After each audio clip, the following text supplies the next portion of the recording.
अभी प्रेत की चर्चा हुई, प्रेत से एक भक्त ने वृंदावन में भी भगवान का दर्शन किया। मैं अभी जयपुर में सुना रहा था।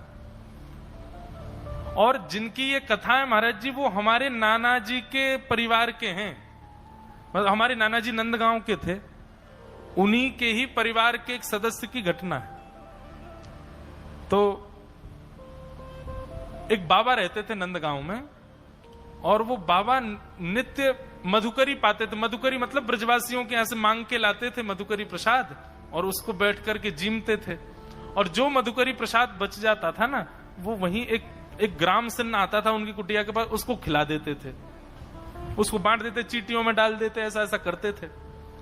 एक बार उन बाबा को कहीं किसी अन्य स्थान पर 1-2 दिन के लिए जाना हुआ। अब 2 दिन के लिए बाबा चले गए। 2 दिन बाद तीसरे दिन जब लौट करके आए, तो तीसरे दिन रोने की उनको आवाजें आने लगी, कोई रो रहा है। तो बाबा ने कुटिया से निकल करके पूछा, अरे भाई कौन रो रहा है, कहां से आवाज आ रही है? तभी एक ज्योति जैसी प्रकट हुई और वो कहने लगी, बोले बाबा प्रणाम, मैं नंदगाम कोई एक व्यक्ति हूं, मेरे द्वारा एक अपराध बन गयो, और देखो ब्रज की कितनी कृपा है, यहां इतने बड़े अपराध करने पर भी प्रेत तो बनो, लेकिन प्रेत भी ब्रजमंडल को ही बनो, ब्रज को ही प्रेत बनो बाबा।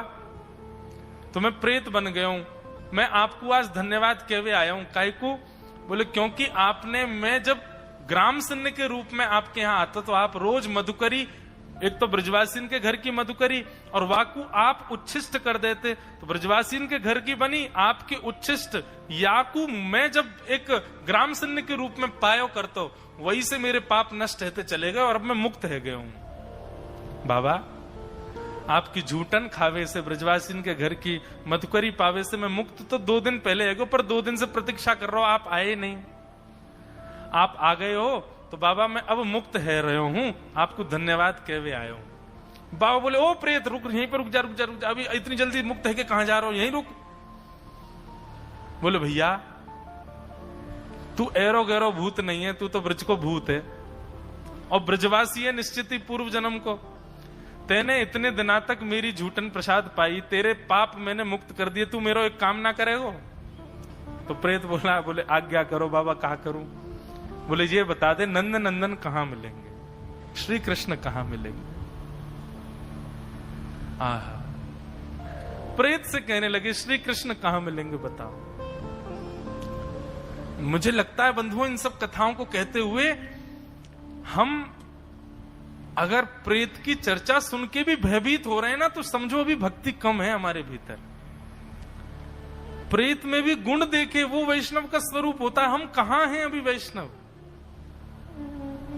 वो प्रेत से कह रहे हैं कि अरे प्रेत तू देख मुक्त है गया मेरी झूठन खा के, तो मैंने मुक्त कर दिया, अब तू मेरो काम कर। बोले कहा, मुझे बता दे नंद नंदन कहां मिलेंगे?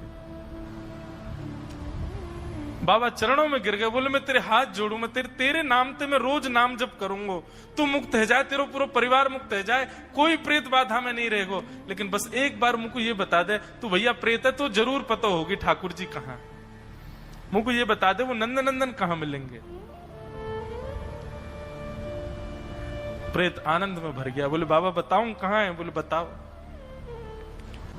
प्रेत ने बताया, बोले कि बाबा एक ग्वारिया गैया चरा तो भयो जावे, और वाकी गैयान में एक गैया ठाकुर जी की गैयान की वंश की वंशधर है, उन्हीं की वंशज है, और वाको दूध पीवे के काजे शाम के समय वह गैयान के झुंड में नन्हे से बालक को रूप धारण करके ठाकुर जी रोज आमे, और गैया चलती रहे, ठाकुर जी नीचे लटक के वाको दूध पी ले में, और पी के सोई भाग जाए माते। बाबा बस इतनी जानकारी मैं दे सकूं, वो बालक कोई और नहीं, वो नंद नंदन ही है जो गैया को दूध पीवे आप। ऐसा कहकर के प्रेत मुक्त हो गया, और बाबा जाकर के बैठ गए, एक झाड़ी के नीचे पीछे छुप करके बैठ गए। वो ग्वारिया का पूरा हुलिया बता दिया था, ऐसा है, ऐसी गैया है, सब है। चलने लगे, चलते चलते चलते देखा, तभी बाबा ने अपनी नजर ऊपर करके देखी तो कमल नेत्र हैं। आहा क्या भ्रगुटी, इधर उधर अपने नेत्रों को घुमा रहे हैं। अपने होठों को अपनी जिह्वा से जब बिल्कुल गीला कर लेते हैं, बाकी सी चाल चल रहे हैं, गैयान की छुप छुप के चल रहे हैं, कहीं ग्वारिया देख नहीं ले मुंह। और जिस प्रकार एक बानर, कभी बंदर के बच्चे देखो हमारे वृंदावन में आके, वो ऐसे लटके रहते हैं नीचे मैया के गर्भ से, ऐसे ठाकुर जी अपने दोनों भुजा और पैरों से गैया के नीचे लटक गए और वाके थनन को मुख में लेके वाकू पान करने लगे। आहा, ये दृश्य जैसे ही देखा बाबा तो आनंदित हो गए। चाह तो रहे थे कि अभी झपट लूं, लेकिन सोच रहे पहले दूध पीने तो पेट भर ले फिर पकड़ूंगा। और दूध पी करके भगवान ने अपना मुंह पहुंचा और जैसी चौकड़ी मार के भागन लगे, सामने बाबा आकर के खड़े हो गए और महाराज चरण पकड़ लिए, बोले अरे लाला मिल गयो, आज तो मेरो कन्हैया मिल गयो, अरे तू ही मेरो परब्रह्म है, तू ही मेरो सर्वस्व है, अरे बड़े दिनाते भजन कर रहो लाला, आज तो मिल गयो। अब ठाकुर जी रो में, अरे दारी के बाबा मेरो पाम छोड़, मेरी मैया इंतजार कर रही है, प्रतीक्षा कर रही है, बहुत मारेगी। अब आपको पता चल गई मैं इतने विलंब से गया हूं तो बहुत डांटेगी। बाबा बोले आज नहीं छोड़ूंगा, बड़ी मुश्किल से मिले, अब तो पकड़ ही लूंगा। ठाकुर जी ऐसी हरकत करने लगे कि बाबा को ऐसा लगे कोई सामान्य बालक है, जोर जोर से चिल्लाने लगे, अरे देखो ये बाबा मुंह को पकड़ के ले जा रहा है, मुंह को जाके शहर में बेकी आवेगो, अरे या बाबा को मूड फोड़ दो, ऐसे ठाकुर जी चिल्लाने लगे।